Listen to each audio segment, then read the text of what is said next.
royaume des morts, on a certains pouvoirs, notamment celui de prendre possession d'un corps vivant pendant plusieurs heures, sans laisser aucune trace ni aucun souvenir à cette personne.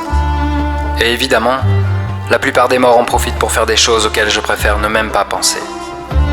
Personnellement, j'ai passé plusieurs décennies à me demander de quelle façon je pourrais aider les vivants grâce à ce pouvoir. Mais jusqu'à présent, je n'avais rien réussi de mieux que d'en faire fuir quelques-uns en hurlant quand j'essayais d'entrer en contact avec eux. Et comme il ne leur reste aucun souvenir de notre passage dans leur corps, il est inutile d'essayer de leur transmettre quoi que ce soit. Aucun conseil, aucun message ne passe, rien ne peut les atteindre. Et pourtant, il semblerait qu'une brèche se soit ouverte pendant ces 20 dernières années. Une technologie si puissante qu'elle permet de réaliser des choses impossibles jusqu'ici.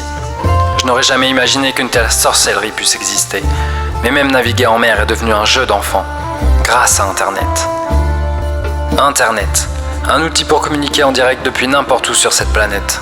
Un bijou d'intelligence et d'ingéniosité, qui à lui tout seul aurait dû permettre à l'ensemble de l'humanité de vivre enfin en paix et en harmonie. Et qui pourtant reste utilisé majoritairement pour partager des contenus sans intérêt, voire stupides, encouragés par des algorithmes basés sur les plus bas instincts de votre pauvre petit cerveau reptilien.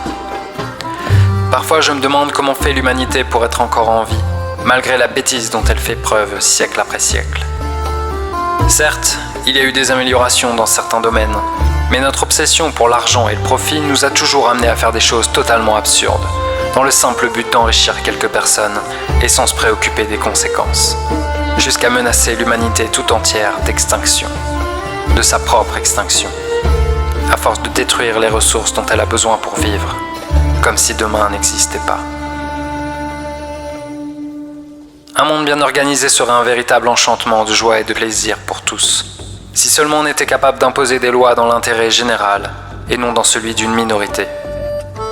C'est un problème qui me hantait depuis 2 siècles, jusqu'à ma rencontre avec Alvilda et nos interminables discussions à propos de la liberté, de la démocratie et de la souveraineté des peuples.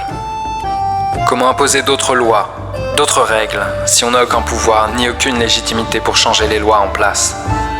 Nous avons réfléchi à 1000 façons de faire la révolution, de destituer les rois et les présidents, mais aucun de nos plans ne semblait assez bien ficelé pour envisager de le mettre véritablement en place. Et puis, plusieurs nouvelles apportées au fil des années par les nouveaux arrivants au royaume des morts ont fini par nous mettre sur les bons rails. D'abord, l'apparition d'Internet. Même si de prime abord nous n'avions pas saisi toute la puissance de cette invention, nous avons vite été subjugués de voir tout ce qui devenait enfin possible et imaginable. Ensuite, l'invention d'une nouvelle forme de monnaie, appelée par son propre créateur la monnaie libre, et qui a rapidement attiré toute notre attention. Avec Alvilda, notre principal point commun, c'est que nous sommes d'anciens pirates invétérés, éternellement en recherche de trésors et de liberté. Alors on en connaît un rayon à propos des monnaies.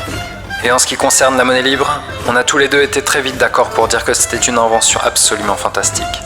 La plus belle des monnaies jamais inventées, parce qu'elle est véritablement égalitaire et qu'elle permet de mettre en place une société bien plus libre que n'importe quelle autre.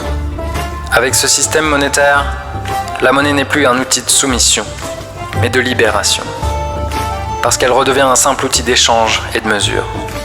Il suffisait en fait de changer les règles du jeu, penser hors de la boîte. La monnaie libre est difficile à expliquer en quelques lignes, mais j'y reviendrai probablement plus tard. Le souci, c'est que cette monnaie n'a pas connu le succès qu'elle aurait largement mérité. Et c'est là qu'on a commencé à cogiter avec Alvilda.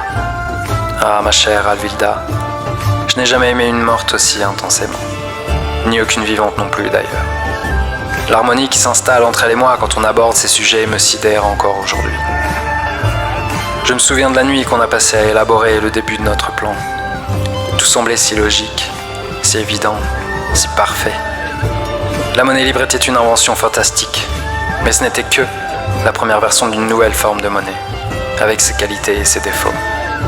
Avec un peu de persévérance, nous avons fini par imaginer une sorte de version pirate de la monnaie libre, que nous avons finalement baptisée contre toute attente, la monnaie pirate. Il ne nous restait plus qu'à trouver le moyen d'écrire le programme informatique qui lui donnerait la vie.